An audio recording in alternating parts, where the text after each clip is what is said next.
Hello, good afternoon, everybody. Good afternoon. So today we will be discussing the potential of AI, modeling, and simulation. So a combination of technologies on how they're advancing pharmaceutical development today.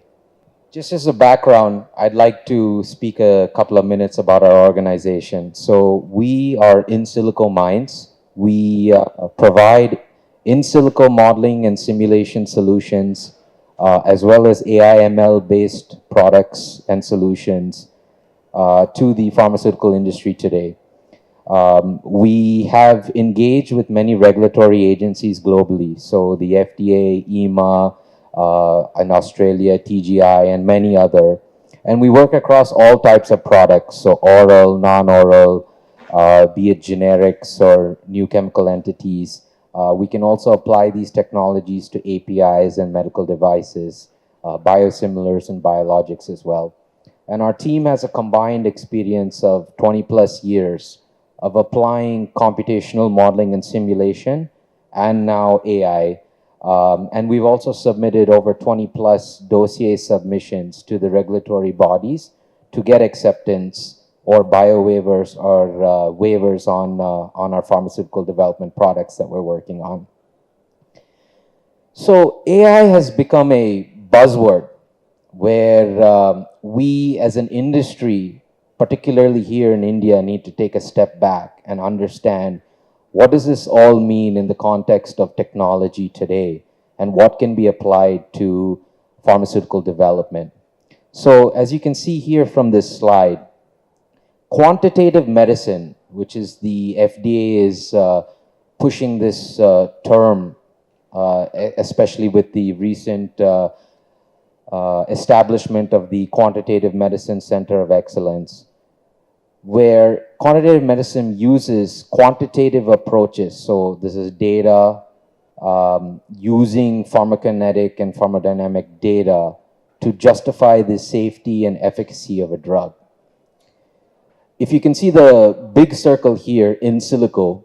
So in silico can be defined as how we have in vitro or in vivo. In silico is the use of computational methods or being able to experiment on the computer to get the necessary outcomes. Now, there are two circles here. Both actually interlap, which is a very, very key understanding that we as an industry here in India need to gain, which is computational modeling and simulation and artificial intelligence, which all of you know, thanks to the herald of ChatGPT in the past 5 years of the growing significance. So you can see that there's generative AI, like large language models, like ChatGPT, plus machine learning, the technique where we can train models to understand certain data types and recommend or give analysis on those data types. So it's a combination of these technologies today that are propelling pharmaceutical development forward. And one of the things that we have understood is that before we need to run, we need to learn how to walk. And computational modeling and simulation is a very low-hanging fruit in terms of what the global regulatory agencies are accepting today. Because as you guys have heard in the earlier presentation today, AI guidelines are not yet there. While there are papers and there is a lot of buzz and push towards understanding how to implement these technologies, there are other forms of technologies that we can use in conjunction today with our regulatory approvals abroad. So as a key difference, just to summarize this slide, as a key difference, computational modeling and simulation takes existing data and builds statistical models or quantitative models based on that to extrapolate or predict out what could be the certain pharmacokinetic or pharmacodynamic effects of a drug on the human body. Now, artificial intelligence is coming into this picture where it is allowing us to process more data through computational power, make more insights, and this machine learning principle, as we alluded to, can understand from a human perspective, because a human is always going to be in this loop. As we talked about how knowledge or knowledge-based models in the previous presentation, where he had ended on the slide talking about knowledge and skill is still important. Knowledge is the crux of how these models are developed and how we can even understand at the end of the day what is the output of these models. AI is going to help us then streamline what we can understand. So AI and computational modeling and simulation from a biopharmaceutics perspective and a pharmaceutical development as a whole perspective can be applied in various areas of the drug development process today. So generics is a very, very good use case because we already have a established product, the innovator product, where there's already data from the reference product. So when we are building models, we can take that existing data combined with the in vitro and in vivo data that a potential pharmaceutical company can have to create a robust model to predict or simulate out various scenarios. When we're talking about APIs today, APIs are a time-consuming process. There's a lot of trial and error in the lab. What we can do with AI and coupled with some other technologies is actually reverse engineer or understand through approaches like retrosynthesis, where we can look at what is the most optimal route to developing the API, including parameters like cost, access to certain key starting materials, and so forth. And the third area, or the third bucket, which was also covered in the last presentation, is early drug design and discovery. So being able to screen to find the most viable or most effective molecule for a given therapeutic area. So these are all areas that can help us reduce the time, reduce the cost, and the overall development cycle. So how we need to look at it is it's a quantitative approach alongside a qualitative approach. So we are not replacing traditional R&D, but we are using these techniques to streamline or better what we're doing today in the lab. That could be better study designs, understanding a lot of pharmacokinetic properties well before we get into the studies, which is all translating to a much, much better outcome and a much, much faster development process today. So the regulatory agencies globally are driving this adoption of this technology. And we're truly in a time where it's not just the natural progression of AI and the buzzword and ChatGPT and all these things, but it's also decades of what global regulatory agencies have been doing for some time now with the acceptance of computational modeling and simulation, in silico evidence, or model-informed drug development. We as a company are, so you guys know about GLP, GCP, but there's something called GSP now, or Good Simulation Practice. So this is a publication from our partner company based out of Europe. The foreword was given by the FDA as well, along with 140 other companies globally that have contributed to this publication. GSP sets out certain guidelines in terms of how these in silico or quantitative medicine technologies can be applied in our current R&D processes today. So very important publication, and I highly recommend those in the audience today to please check out this link. It's a free publication to download and a very informative one. So we're talking about the global regulatory agencies driving this initiative forward. As you can see, and of course, in the green is the US FDA that's been leading this for the past couple of decades now, which I'll explain in another consequential slide as well, on a little bit about how they did this and how they're ahead of the curve.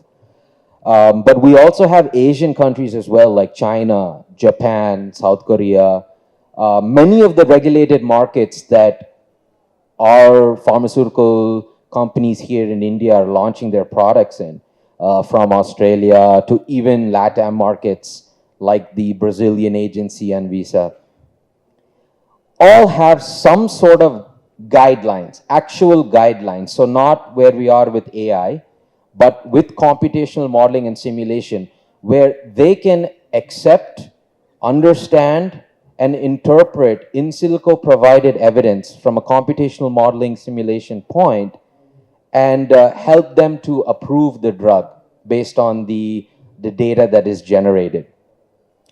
But as you can see, India is not yet there. And I think we have had a Clinical Trials Act amendment in March of 2023, where computational modeling approaches was listed as an alternative because of the ethical consideration of banning animal testing. But we can do so much more.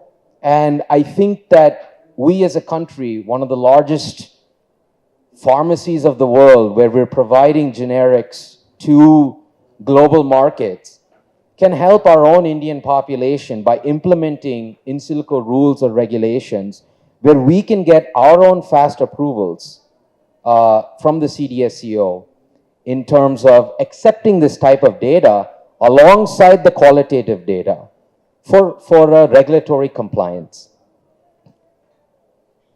This is a staggering fact, but the FDA says by 2030, more than 50% of all dossier submissions will include some sort of in silico evidence.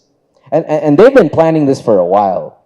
So 2003 to 2013 were some of the first models that I'm sure many of you may be familiar with, but only because we're talking about AI now has computational modeling and simulation become something that's attractive.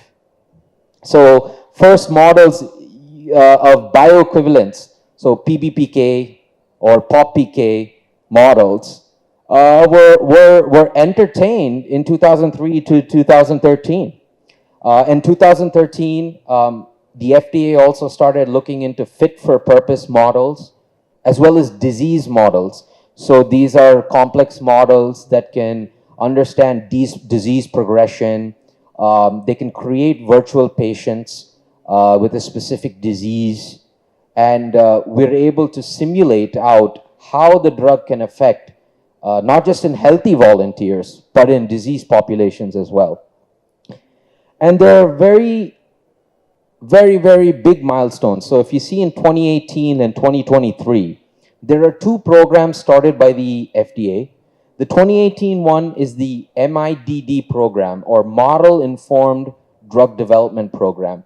This is for IND applicants that are launching in the US regulatory market, where you can have a pre-meeting with the FDA talking about what types of these technologies that you would like to apply alongside your qualitative approach or your traditional R&D approach.